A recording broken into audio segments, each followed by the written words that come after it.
Oi, gente, boa tarde. Sejam bem-vindos a mais um podcast do Ilhéus Eventos. Hoje a nossa conversa é sobre um tema extremamente importante e cada vez mais presente na sociedade, o autismo. E hoje, no dia 2 de abril, quando se celebra o Dia Mundial da Conscientização do Autismo, a gente recebe a médica psiquiatra, doutora Tatiana Paz, que já é uma conhecida do público e tem uma atuação forte na área da saúde mental, especialmente no acompanhamento de pessoas dentro do espectro. Além da atuação clínica, ela também está à frente de novos projetos, iniciativas voltadas ao cuidado, acolhimento e desenvolvimento dessas pessoas. Doutora Tatiana, seja muito bem-vinda. Muito obrigada.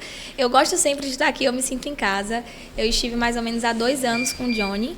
Então, assim, é um local que eu me sinto confortável e agradeço o espaço, sobretudo no dia 2 de abril, que é o Dia Mundial do Autismo. Doutora, para a gente começar, conta rapidamente como foi que você entrou na psiquiatria, qual foi o momento, que você decidiu se dedicar à saúde mental e, em consequência, o momento em que o autismo passou a fazer parte da sua atuação de forma mais direta.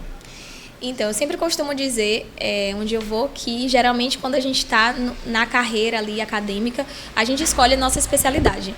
No meu caso, eu fui escolhida, porque Deus me deu um presente de ter um filho e que estava dentro do espectro. Então, ele teve um diagnóstico bem precoce. A minha suspeita iniciou por volta dos 9 meses. E aí eu encontrei uma gama de barreiras para chegar a um diagnóstico assertivo e também para me credibilizarem do que ele tinha de fato, dos atrasos, porque muita gente normaliza. Isso vai passar, isso vai mudar com o tempo, e ninguém de fato investiga. Então, como médica, eu me coloquei nessa situação. Eu posso tentar mudar essa realidade. Primeiro, obviamente, eu comecei a estudar muito por conta do meu filho, para ajudá-lo, e eu acabei me apaixonando e não me vejo fazendo outra área da medicina. E hoje, graças a Deus, eu consigo não só ajudá-lo, mas ajudar também outras famílias. Doutora, então, além de médica, você também é mãe atípica, Sim. né? Então, a gente pode dizer que ser mãe atípica influenciou na escolha da sua área de atuação e mudou, essa experiência, mudou a sua forma de enxergar o autismo? Totalmente. Eu posso falar assim, eu sou uma mãe atípica, mas eu ainda tenho o privilégio de ter algumas condições como médica para o meu filho. Porque quando a gente fala de uma maternidade atípica, a gente fala de várias coisas. A falta de oportunidade, a falta de rede de apoio, o sofrimento que a gente encara com a sociedade de levar os nossos filhos a ambientes externos. E muitas das vezes, pelo fato do autismo não ter cara, as pessoas julgarem frente a uma crise sensorial. Isso eu passo, só que por me conhecerem, os julgamentos, os preconceitos é muito menor. Só que na prática diária, eu sei que não é assim com outras mães, porque inclusive eu já presenciei. Então, a maternidade atípica, a gente fala assim o nome, maternidade atípica, o que é que tem por trás disso? Existe a falta de inclusão na escola, existe a falta de terapia por parte do SUS, existe a falta de suporte médico muitas vezes, a falta de rede de apoio, o número de 78% de casais que cometem o divórcio depois de saber que o filho tem autismo e a mãe fica com a criança. Então, a maternidade atípica é uma sobrecarga que pode até ser nas campanhas bonitinho, mas por trás desse nome, maternidade atípica, a gente sabe de uma mãe que luta muito e que precisa dessa assistência também na saúde mental. Bom, doutora, eu tenho o contato com algumas pessoas do espectro autista, mas em maior parte com mães atípicas. E a pergunta que está aqui é muito interessante. O que só uma mãe atípica entende que muitas pessoas de fora não conseguem ver? Olha, nem elas às vezes entendem a causa de um choro. Porque quando a gente fala assim da maternidade, a gente costuma dizer que a mãe conhece o choro. A mãe sabe se o choro é a hora do bebê comer, se é a hora que ele está com a fraldinha cheia. Na maternidade atípica, o desafio começa aí.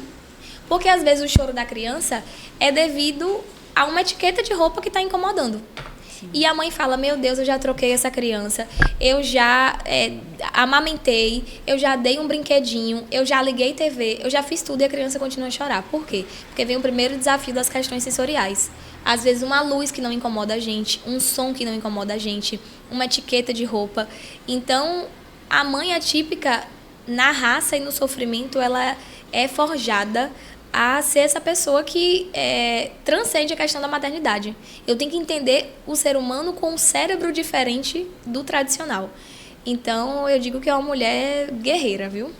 A gente está vendo um índice aí, que eu até estava comentando hoje na Gabriela FM, um índice de mães que não é divulgado, porque a gente sabe que a questão do suicídio não pode ser também tanto divulgado em redes, mas mães que estão cometendo suicídio por conta dessa sobrecarga. Então não é fácil, é um tema bem pesado. Realmente. E hoje também, muito se fala sobre o autismo, mas ainda existem muitas dúvidas, né? Porque parece que hoje existe mais casos do que antes. O autismo aumentou ou a gente que está se diagnosticando melhor? Então, doutora, explica pra gente de forma simples o que é o autismo. E, de fato, aumentou ou é a gente que está se diagnosticando melhor? Então, o autismo ele é um transtorno do neurodesenvolvimento. E o que quer dizer o transtorno do neurodesenvolvimento? Os primeiros sinais começam na infância. Mas, muitas vezes, a gente tem um diagnóstico tardio porque esses sinais foram normalizados. Sim. Esse atraso da linguagem porque o parente também falou assim, ou esse comportamento é meramente uma birra. Então, é um transtorno caracterizado por limitações sociais e limitações na comunicação, com outros tipos de comportamento, comportamentos estereotipados, questões sensoriais, seletividade alimentar. É um espectro e é uma condição que o ser humano já nasce assim, então não é uma doença que foi adquirida. Ele nasce autista, ele vai morrer autista. Então, por isso que a gente sempre fala que não é doença, é uma condição e por isso não tem cura. Só que quando a gente fala de autismo, a gente costuma pensar em um ser humano que todos são iguaizinhos. Todos têm problema com sons, todos vão cometer birra, não. E por ser um espectro, a gente vai desde os níveis mais leves, o nível 1 de suporte, até os níveis mais severos. E o autismo, de fato, sempre existiu. Antigamente era classificado na psiquiatria como psicose infantil. Então andava ali muito como esquizofrenia.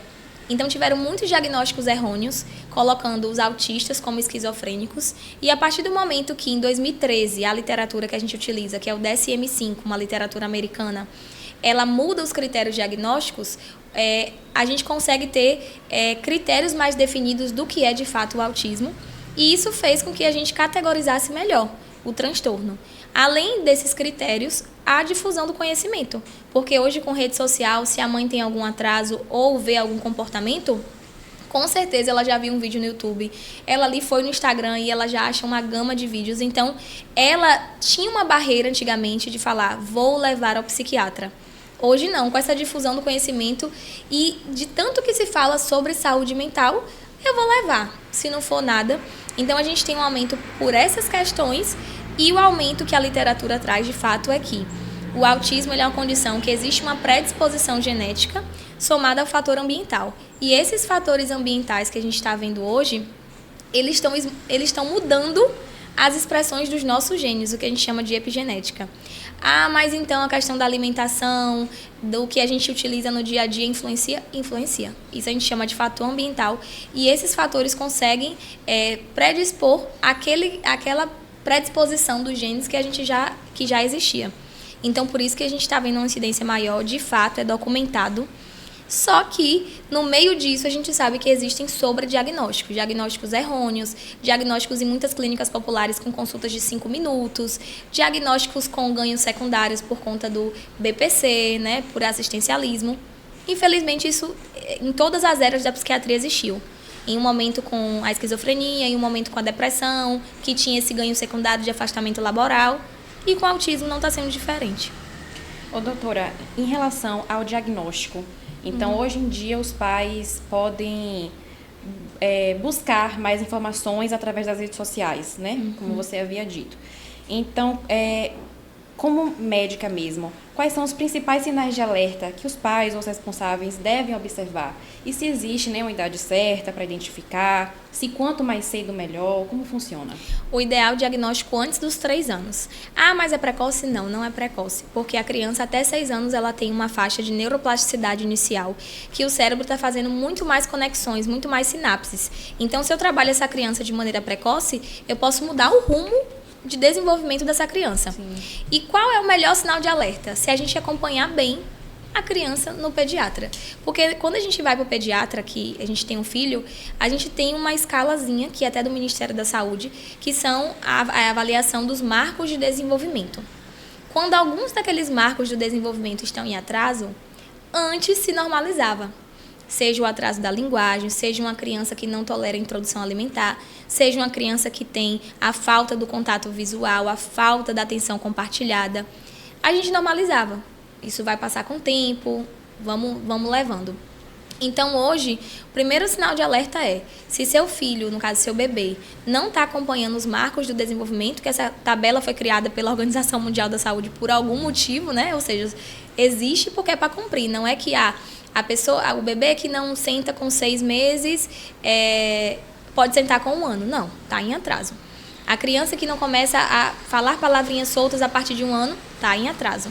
Isso a gente tem visto muito com essa questão da influência aí, né, da Virgínia, que o filho ainda não fala nada e só tá o pessoal no comentário que eu fico acompanhando. Leva no psiquiatra, leva, justamente por isso, por essa difusão do conhecimento. Frente a um atraso dos marcos de desenvolvimento, leva. Não quer levar no psiquiatra pelo tabu, pelo estigma, leva para o fono, porque a intervenção já vai começar de maneira precoce. E é muito importante, né, doutora? Mesmo que, por exemplo, tem aquela dúvida, mas leva para ver se realmente Sim. é. Porque pode não ser nada. Por exemplo, meu irmão ele começou a falar a partir dos 2 anos e ele não tem o espectro autista. Então, assim, vai de criança para criança, Sim. mas é importante, né, os pais estarem Claro. nesse acompanhamento. Porque não tem só o autismo, né? Tem a apraxia de fala, tem outros transtornos, mas todo mundo foca só no autismo. No autismo, Né? Mas é pelas redes sociais, né? Hoje as pessoas sempre associam tudo ao autismo. Tá andando na ponta do pé, é autismo. Sim. Tudo é assim. Mas em relação ao acompanhamento, o autismo ele não tem cura porque ele não é uma doença, mas tem um acompanhamento, né? E quais são os profissionais que costumam estar envolvidos nesse processo? Então, isso varia de autista para autista. A gente não tem uma receita de bolo. Por quê? Porque, como eu falei, cada autista é um. Tem autista que vai precisar de um fisioterapeuta porque tem uma demanda motora para isso. Tem autistas que já têm a parte motora muito bem desenvolvida. Sim. Assim como a linguagem. Tem autistas que não tiveram atraso de linguagem e não vão precisar de um fono. Já tem aqueles que precisam. De maneira geral, o que todos têm que ter de acompanhamento psicólogo, né, pelas questões sociais e até as questões emocionais também, e terapeuta ocupacional pelas questões de atividade de vida diária e questões sensoriais. Agora, o mundo ideal é que a criança autista fosse acompanhada por psicopedagogo, psicólogo, fono, terapia alimentar para aquelas crianças que têm seletividade alimentar, terapeuta ocupacional, outras modalidades que hoje existem, a musicoterapia, a ecoterapia, é muito profissional. Mas, assim, na realidade, a gente vai individualizando porque a gente sabe que as famílias não têm essa condição e tampouco esse acesso, né?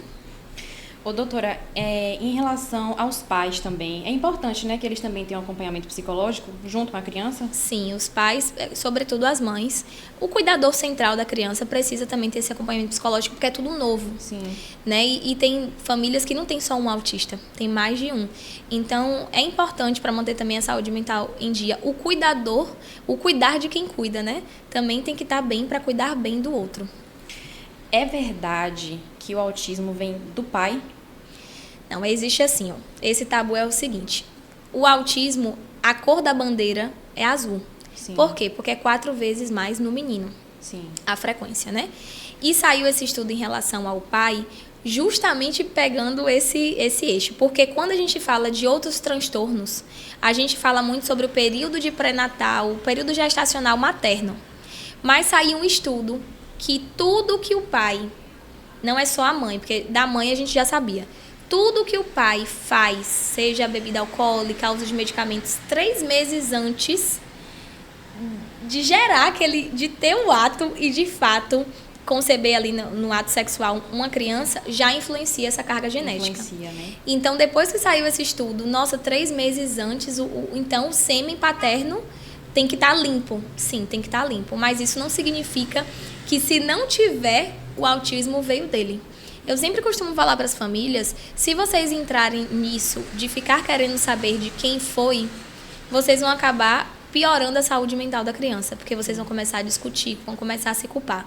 Eu tenho um filho autista, o que eu tenho que fazer? Desenvolvê-lo.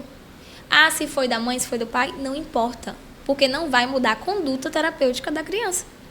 Porque acaba procurando um culpado e a criança se sente até mal, né? Claro. Como se, já se sente diferente, já Exatamente. Na sociedade, já não se sente fazendo tão parte da sociedade. E aí chega os pais e procuram um culpado. Então, ou seja, eu vim errado e eles estão procurando quem foi. Exatamente. Até não se sente amado também, né? Então tem toda essa questão aí. E em relação à família, Na prática, qual é o maior desafio das famílias hoje? É falta de informação, falta de suporte? Como funciona? Essa daí, se tiver no comentário, todas vão concordar comigo. Todas. 100% todas. Eu quero ver que alguém diga que é diferente. Terapia. Acesso à terapia. É mesmo? É, acesso à terapia. Porque o SUS não fornece, como deveria. A gente tem terapias aí que eu não perca meu emprego, de 30 minutos que não funciona. E a gente sabe que não tem muita eficácia na prática. E terapia não só para quem está na rede SUS, os planos de saúde que também causam uma canseira nas famílias atípicas. Em termos de autorização, as famílias têm que passar por um processo judicial para a criança, de fato, ter os seus direitos preservados enquanto desenvolvimento. Então pode botar aí, todo mundo vai dizer: realmente eu não tenho fono, realmente eu não consigo TO, eu não consigo, realmente. E a escassez dos profissionais, que é isso, a terapia, a falta do suporte terapêutico. Suporte, né? Tanto é que se tivesse esse suporte terapêutico, eu precisaria, como médica, passar menos medicações. Eu passo medicação muitas vezes porque as crianças não têm esse suporte terapêutico. E aí os comportamentos, eles não vão evoluindo, né? Não tem acompanhamento, né? Não tem a informação necessária. Em relação à sociedade, às vezes as pessoas julgam muito sem entender. Mas, mesmo assim, na inocência machuca. Porque só quem vive, só quem passa é o que sabe das dificuldades, dos obstáculos que enfrenta. Então, você acha que precisa mudar o que na sociedade em relação ao autismo? E de que forma nós podemos ser mais empáticos no dia a dia? Olha, é uma pergunta bem difícil. Eu acho que tinha que mudar tudo, inclusive o governo, porque assim, tudo é cortado, né, para as crianças autistas. Toda a economia que vai ser feita é em cima das crianças com transtornos ou em cima do CAPS, porque a saúde mental não importa. Então, tem que mudar tudo, tem que mudar o sistema, tem que mudar a forma de como a gente educa essas crianças lá na parte escolar ainda, porque essas crianças, muito do que a criança ela vai aprendendo não só em casa, mas também nas instituições escolares. E o julgamento das pessoas, o olhar. Eu acho que quando chega uma mãe atípica com a criança, todo mundo tende a se afastar por medo, achar que, por uma falsa cultura de achar que o autista é agressivo, ou de que vai fazer mal para a sua outra criança se está num parquinho. É mudar a visão e entender. Eu digo que quem hoje lê sobre autismo ou entende um pouco, por conhecer, eu vou quebrando aquele preconceito. Então, se a gente fala muita besteira em relação a tudo, a política e tal, mas a gente parou para ler? Se a gente começa a ler sobre as coisas, a gente vai ampliando o nosso repertório de conhecimento. Então, eu digo que para a sociedade tentar incluir mais, precisa conhecer sobre o espectro, mas conhecer de boas fontes, não conhecer do boca a boca. Até porque essas crianças não vão ficar na infância, tá? Eu vou avisar para vocês, essas crianças vão crescer, vão estar na sociedade, serão adultos e estarão no mercado de trabalho. Então, sejam bem-vindos, porque a população tem muita gente neurodivergente, que não vai ficar lá na casinha institucionalizada, vai estar realmente em ambientes externos. Talvez vai ser quem vai te atender no futuro, em um estabelecimento, né? Então, precisa conhecer. É mais quebrar mesmo o preconceito, né, doutora? É colocar a empatia em prática. Como eu falei, eu tenho muito contato com algumas mães atípicas. A minha fisioterapeuta, ela é mãe atípica. E o filho dela, além do espectro autista, ele tem síndrome de Down. Então, é um obstáculo que ela enfrenta ali todos os dias. Nossa. Ela, o pai, né, da criança. E eu sempre tomo muito cuidado com as palavras que a gente fala. Então, assim, realmente colocar empatia em dia, em prática, e entender que ela é uma vida, é uma pessoa com sentimentos, é uma família. Geralmente a gente entende quando tem alguém na família, até ter alguém na família, né? Ou um primo, um sobrinho, um conhecido. Aí a questão da empatia vem, o que não deveria, mas geralmente funciona assim. A gente precisa passar para ter empatia, né? E vamos falar dos seus projetos, das suas inovações. Você está à frente, né, agora de um novo projeto, que é o Instituto Espectro. E eu vou te fazer algumas perguntas, mas fique à vontade para explicar um pouco para a gente. O que é o Instituto Espectro? Qual é o tipo de profissionais que fazem parte da equipe? Como ele funciona na prática? É voltado só para crianças ou é para adultos também, de todas as idades, né? Quem pode procurar o Instituto? Na verdade, ele nasceu disso, dessa inquietude de tudo que a gente conversou aqui. Do preconceito, da questão de não ter um local, quando a gente imagina levando o nosso filho para uma assistência de saúde mental, todo mundo costuma reclamar de ser um local inóspito, de ser, nossa, eu vejo tantas clínicas bonitas, pediátricas, mas quando a gente vai levar o nosso filho é uma clínica feia, parece que ninguém investe só pelo fato de tratar neurodivergentes. Então eu quis trazer isso, trazer esse conforto para as famílias, junto com os meus sócios. Ele nasceu dessa inquietude de fazer uma mudança na região sul da Bahia. Eu digo sul da Bahia porque, apesar de ser em Itabuna, a gente recebe pacientes de Ilhéus, de Itajuípe, Borarema, da região, do sul da Bahia mesmo. E lá não é um local somente para criança, é para a família. Primeiro que a gente tem não só atendimento médico, a gente tem todas as modalidades terapêuticas, a gente tem musicoterapia, psicologia para todas as idades, inclusive idosos, né? Terapia ocupacional, fonoaudiologia, nutricionista, psicopedagogia. Então, a gente tem todos os suportes terapêuticos, tanto para criança como para adulto e idoso, além do atendimento médico. O atendimento médico, a gente tem psiquiatra para todas as idades, neurologista, também para todas as idades, e a gente também tem outras modalidades médicas, como pediatria, dermatologia, cardiologia. Então, é um instituto para a família. Lá você encontra de tudo um pouco, e você encontra também massoterapia. A gente também botou justamente para essas mães terem um tempinho para elas, enquanto os filhos estão na terapia, elas possam também, né, ter esse tipo de serviço.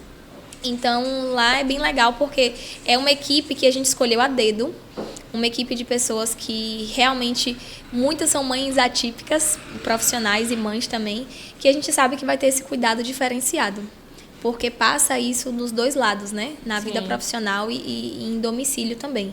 Então, acho que esse é o nosso grande diferencial. A gente não está ali só para promover, como, obviamente, todo mundo trabalha, todo mundo quer ganhar dinheiro, mas ali é o nosso...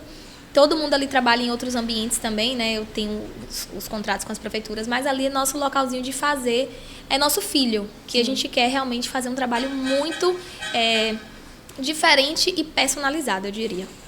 Perfeito, doutora. Eu ia te perguntar exatamente isso, né? A necessidade que você percebeu para criar esse espaço, mas muito bem explicado. Agora, qual é o diferencial desse projeto? Do Instituto? É ter todo o suporte que uma criança autista precisa caso desregule. Lá a gente tem até corte de cabelo para autista. Então, o diferencial é criar espaços, ambientes sensoriais que tragam conforto para aquela criança. Então, as mães, quando abriu, que começaram a levar lá, tinha criança que eu recebia em outro local que ia dando murro na parede. Quando viu as placas sensoriais, já foi direto nas placas e começou a fazer aqueles movimentos repetitivos que eles gostam. São utensílios que eles gostam, que eles usam para autorregulação. E que, se eu atendo eles, eu preciso dar esse conforto para eles. Então, eu tenho visto muita diferença no ambiente. Você vê como o ambiente molda o comportamento, né, de maneira geral. Com certeza. Então, o diferencial do Instituto é que é um ambiente acolhedor, de todas as formas. Acolhedor e completo. Você também está organizando um evento importante aqui em Ilhéus, que é o 3º Congresso Baiano de Psiquiatria e Neurologia. Fala pra gente um pouco, né, da importância de trazer um evento desse porte para a cidade e quando vai acontecer, quem pode participar, informações. Esse é outro filho que o Ilhéus Eventos estava no passado, na 2ª edição, lá na solenidade de abertura. É outro filho porque quando eu entrei para esse mundo da psiquiatria, como eu te falei, como mãe, como médica, eu comecei a viajar para todos os cantos do Brasil para buscar esse movimento de psicoeducação. Eu preciso me atualizar, eu preciso saber o que tem de mais novo. E aí eu me deparei que muitos estados do Brasil tinham esse movimento de ter um congresso patenteado. E a Bahia não tinha. Porque não existe nem em Salvador. O nosso é patenteado, é o maior da Bahia, se vocês não sabem. Tá? A gente tem patente, registro. Não existe congresso, por isso que eu tive a audácia de botar baiano, porque é de fato o que existe. Mas eu entendi porque não existia. Porque culturalmente, você criar essa cultura, aqui tem sido muito difícil. Geralmente a gente gosta de dar valor às coisas de fora. A gente gosta de comprar passagem aérea, postar viajando, consumir esse tipo de coisa fora. Mas tentar mudar a realidade local é muito difícil. Então, o congresso ele vem como um filho, que eu tive o apoio da AFIA. Apesar de ser autora, a AFIA abraçou esse projeto também. E aí a gente fez a primeira edição em Itabuna. A primeira edição ela contou mais ou menos com 380 pessoas e tivemos somente 3 palestrantes de fora, que foi isso aqui para trazer, porque estava nascendo o projeto. A segunda edição iria ser no Candinha Dória, mas teve um problema técnico lá que o Corpo de Bombeiro não autorizou por questão estrutural. E a gente teve que mudar de última hora para a AFIA. E aí perdemos muitas vendas de ingressos, foram 400 pessoas, com 11 palestrantes de fora. Então a gente deu um salto, o congresso começou a ganhar corpo, começou a ser visto de fato. E aí a terceira edição a gente falou, bom, a gente tem que, até pela logística, são muitos palestrantes de fora, eles chegam obviamente no aeroporto, a gente quer tornar mais robusto o congresso, por que não levar para essa cidade turística se de fato também a prefeitura que apoia é a prefeitura de Ilhéus. Então veio para a cidade de Ilhéus, vai ser no centro de convenções, e esse ano a gente saiu de 3 palestrantes de fora do Brasil para 11 na segunda edição, e esse ano são 15. Nossa. Ou seja, muita gente chegando em Ilhéus, de Santa Catarina, Rio de Janeiro, São Paulo, Porto Alegre, Belo Horizonte, Brasília, e local vai ter também de Salvador, Jequié, Vitória da Conquista, assim, são muitos palestrantes de fora. Sim. E eu fiquei bem feliz porque todo palestrante que vem, na primeira edição eu tinha que ficar insistindo para vir, na segunda edição também. Na terceira edição, quando eu fiz o convite, né, obviamente, para saber como funcionaria, a questão de orçamento, tudo, eu conheço o congresso porque, como os palestrantes vivem nesse mundo de palestrar pelo Brasil, eles conheciam por outros colegas que já participaram. Sim. E falou, nossa, falou muito bem, que foi muito organizado, acolhimento das pessoas aí. Eu tenho vontade de ir, eu vou. E aí eu já tive essa quebra da barreira na terceira edição, que eu falei assim, nossa, que bom que o pessoal de fora está querendo vir para a nossa região. Sim. Fazer esse movimento aqui. A gente vai ter, inclusive, o Dr. Júlio, que é um dos únicos pesquisadores de autismo do Brasil, que vai estar aqui. O chefe lá da Unifesp, da Universidade Federal de São Paulo, estará aqui, Dr. César também. A gente tem uma promotora de justiça do Rio de Janeiro, que ela lida há 22 anos só com os casos de abuso sexual de crianças e adolescentes lá no Rio, e ela vem dar essa palestra aqui também. Então, assim, está crescendo, vai ter psiquiatra de Brasília falando de dependência tecnológica, que foi um tema que eu fiz questão de frisar mesmo.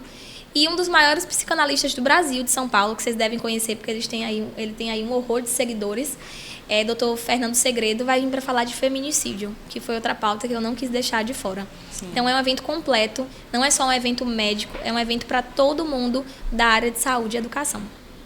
É a importância, né, do conhecimento. Eventos como esse ajudam, então, a melhorar o atendimento na prática? Com certeza, porque assim, como eu falei, tudo gera muito custo. Sim. Eu vou participar de um evento de autismo que é um dos maiores do Brasil agora, em Foz do Iguaçu. É custo ir até lá. É custo participar, eu vou participar em outro de Porto Alegre, que é um nacional, em junho. É um custo também. Então, muitas vezes o profissional fala, eu não consigo me capacitar porque eu tenho que viajar, tenho que pagar inscrição, hospedagem. Então, isso vai mudar a região, que é o meu grande sonho. Esse evento é um evento sem fins lucrativos. Mudar a realidade da nossa região, até porque eu tenho um filho também, né, autista, de como esse meu filho, na prática, tanto da educação e saúde, ele é recebido. E a gente só vai mudar realidades com conhecimento, com capacitação. Então, isso é uma coisa que vai mudar aos pouquinhos a realidade da região, porque quem vai sai ainda não só com a questão do conhecimento de tudo que viu ali, mas para currículo também a gente emite, através da AFIA, um certificado de 40 horas. O que é muito bom para os profissionais também, sim, que estão precisando aí se atualizar e que clamam tanto por esse tipo de capacitação. Exatamente. Então, a gente pode afirmar, né, que a atualização dos profissionais faz a diferença no cuidado com os pacientes. Uhum. Qual é a principal orientação, doutora, que você deixa hoje para quem está assistindo e talvez, né, tenha um filho, um familiar do espectro autista ou até esteja ainda desconfiando de algum sinal? Bom, se está desconfiando, eu vou dizer uma coisa. Não vai buscar hoje ou buscar amanhã, não vai mudar o diagnóstico, se seu filho tem. Sim. O que vai mudar é o desenvolvimento dele. E isso eu digo até independência e autonomia de vida. Então, se você for levar e de fato ele não tiver nada de nenhum transtorno mental, ele não vai receber o diagnóstico. Você só fez levar. Por que não levar, né, para investigar? Agora, se de fato ele tem, você está mudando a realidade dessa criança. Porque essa criança ela vai enfrentar vários desafios na vida escolar, desafios sociais, desafios na questão do aprendizado. E quanto mais precoce, eu vou mudando a realidade. Então, a gente tem que se preocupar não com o que as pessoas pensam, a gente tem que preocupar o que eu posso fazer de bom para o meu filho. E, às vezes, leva por um motivo, que acontece muito também, eu tô levando meu filho porque eu tenho uma suspeita de autismo. E quando chega lá, é um transtorno ansioso, né, que a gente está vendo muito nessa geração, né, até pelo conta do uso de telas. O transtorno ansioso tem vários. Dentro da ansiedade também é um espectro. A gente tem mutismo seletivo, transtorno de ansiedade generalizado, transtorno de pânico, transtorno de estresse pós-traumático. Então, são vários. E aí você leva por um motivo e, às vezes, pode ter outro motivo que você também já está cuidando ali da saúde mental do seu filho. Então, não existe levar. A psiquiatria mudou muito, ela não é a psiquiatria dos anos 60, aquela psiquiatria que tinha um caráter punitivo, que ocorreu nos anos 70, a reforma psiquiátrica, que as pessoas ficavam em clínicas institucionalizadas. Não existe nada mais disso. A psiquiatria hoje, pelo contrário, ela tem uma abordagem para trazer conforto e desenvolvimento do ser humano. Não tem essa questão mais que muitas vezes abordam nos filmes, né? Então não é uma perda de tempo, né? Nunca é uma perda de tempo. Não. É realmente uma atitude de cuidado com o filho, preocupação com o bem-estar dele, físico, mental, tudo, né, doutora? A gente cuida da saúde física, a gente vai ali no laboratório, ou a gente quer cuidar da nossa parte estética. Por que não cuidar da nossa saúde mental? Porque quando a nossa cabeça não está bem, eu posso estar com a parte estética, com a parte física, mas nada funciona. Então, ter, de fato, esse olhar para o que importa, que é a nossa saúde mental. E, doutora, a pessoa do espectro autista, ela pode levar uma vida comum, normal, né? Depende do nível de suporte que ela tem. Eu também não quero ser injusta. A gente sabe que o nível de suporte 3, além do autismo, ele carrega deficiência intelectual. Então, é um indivíduo que sempre vai precisar do suporte de um terceiro. Às vezes até para a própria higiene. Então, não é uma vida do que a gente espera. Mas, felizmente, hoje os números são maiores de nível 1 de suporte, que tem funcionalidade. Mas se tem funcionalidade, por que é autista? Porque tem limitações sociais. Sim. São funcionais, mas tem aquele período ali de limitação, que chegou o meu período social esgotou, e se passar disso aqui, realmente não é que eu não gosto, eu não consigo. Sim. Então, os autistas de nível 1, eles têm essas características. Sim. E para a sociedade, doutora, como um todo, qual mensagem você gostaria de reforçar nesse Dia Mundial da Conscientização do Autismo? Para incluir, quebrar esses preconceitos, para buscar ler mais, entender mais e julgar menos. Porque essas famílias já passam por muitas barreiras. Que você não seja mais um infeliz na vida dessas pessoas. Acho que isso. Gente, eu acompanho a doutora Tatiana nas redes sociais e hoje, especialmente antes da entrevista, eu olhei seu feed e eu vi um vídeo falando sobre a nomofobia e eu achei muito interessante, porque eu me identifiquei um pouco. Só que como eu trabalho, né, com o celular, com as redes sociais, às vezes eu quero dar um tempo de celular e não posso. Mas hoje eu quero falar sobre a nomofobia, não no geral, mas sim em relação a pessoas do espectro autista. Não a adulto, porque adulto tem mais um controle, né, do que realmente pode e não pode fazer, mas em relação a crianças e adolescentes. Eles estão sujeitos à nomofobia e de que forma os pais podem ajudá-los com isso? Sim, mas o que é interessante é que na prática, a geração que eu atendo porque não é só o meu relato de caso, de maneira geral que a gente vê na literatura, não são os autistas. São as pessoas típicas, que não têm nenhum diagnóstico. Por quê? Porque desde cedo a gente implementa essa cultura do celular, da musiquinha para a criança olhar o YouTube, para aprender alguma coisinha ali. E isso chegou a um ponto de ser gerado uma dependência tecnológica, porque o cérebro muito prematuro, que não era para ter nenhum tipo de estímulo de dopamina barata, como são esses vídeos, já estão se desenvolvendo dessa maneira. Então, o que está acontecendo é que, de fato, houve agora a questão das escolas, o que ajudou muito, né? Agora é proibido, é uma lei nacional, não pode ter uso de telas nas escolas, mas antes disso, e mesmo agora, as crianças usam em média, mais de 6 horas por dia. É mesmo. Então, isso está começando a gerar comportamentos que simulam transtornos, mas não é que aquela criança tem transtornos. Sim. É pelo excesso de dopamina nesse cérebro. Crianças que estão ficando mais imediatistas. Por quê? Porque se eu passo isso aqui, eu já olho outro vídeo. Passei e vi outro vídeo. E aí, quando trava a internet, eu jogo meu celular na parede. Por quê? Porque demorou muito. Demorou 10 segundos. crianças irritadas, imediatistas, agressivas, impulsivas e não por um transtorno de base, pelo uso do celular. Mas isso é uma cultura que cada família vai permitindo em casa, porque nenhuma criança se vicia do dia para a noite. É um pouco da cultura de como você permite a criação do seu filho. No caso dos autistas, as mães que são sobrecarregadas colocam em um determinado período para ver se conseguem fazer algo, né, para a criança realmente ali se regular. Mas não existe pela sua pergunta que você falou diretamente nos autistas, não existe uma prevalência maior da nomofobia em autistas. Sim. Isso aí, no caso, não é uma comorbidade frequente. O autismo existe uma comorbidade maior com ansiedade, depressão, TDAH, dislexia, mas para a nomofobia não. É mais de como o ambiente está sendo moldado para aquela criança. É a permissividade. Porque os pais levam muito na consulta crianças de 7 anos. Eu recebo muito por conta do celular. E eu digo, a criança tem quantos anos? Tem 7. Ah, mas eu escondo, ele acha. Você precisa esconder melhor. E você precisa dar limites. Limites. Não é que eu tenho que bater no meu filho se ele não me devolve o celular. Mas eu vou sempre usar do que ele gosta para ir tirando e dar as punições. Isso de maneira geral, porque hoje a educação ela é muito terceirizada. Só que isso sempre existiu dos pais educarem os filhos. Só que os pais hoje eles querem terceirizar essa educação para escolas, terceirizar essa educação para terapeutas.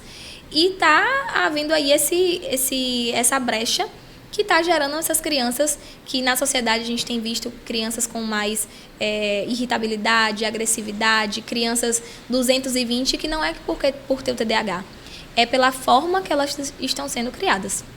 Então, a nomofobia é um transtorno que ele afeta de maneira geral tanto autista como não autista e ele vem muito da sua demanda domiciliar.